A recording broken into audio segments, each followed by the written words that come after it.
পুরনো বিবাদের জেরে বাঁশ দিয়ে এক ব্যক্তিকে পিটিয়ে মারার অভিযোগ উঠল দক্ষিণ দিনাজপুরের গঙ্গারামপুরে।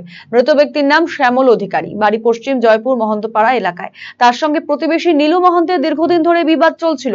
গত 13ই আগস্ট শ্যামল অধিকারীর সঙ্গে তার প্রতিবেশী নীলু মহন্তের বিবাদ বাঁধে। বিবাদ চরমে পৌঁছলে অভিযুক্ত নীলু মহন্ত শ্যামল অধিকারীর মাথায় বাঁশ দিয়ে আঘাত করে বলে অভিযোগ।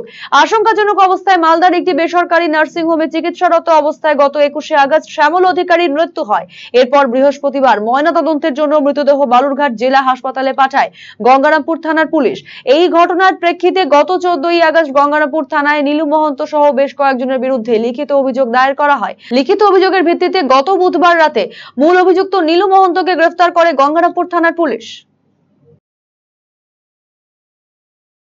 আপনার হলো হচ্ছে পাশাপাশি বাড়ি ছিল এবং বহুত দিন থেকে এদের প্রতি একটা শত্রুতা ছিল।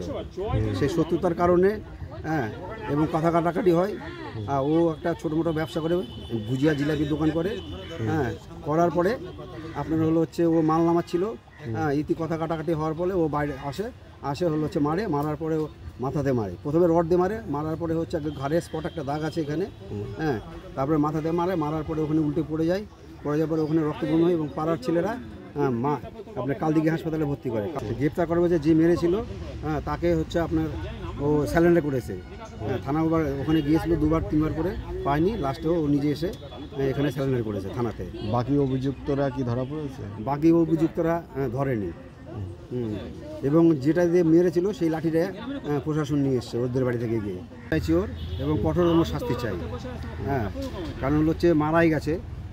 কারণ আমরা এখন আর মিউচুয়াল কিছু চাই না। প্রশাসনের কাছে আমাদের এটাই আবদার যে কঠোর থেকে কঠোরতম শাস্তি হয় ওর।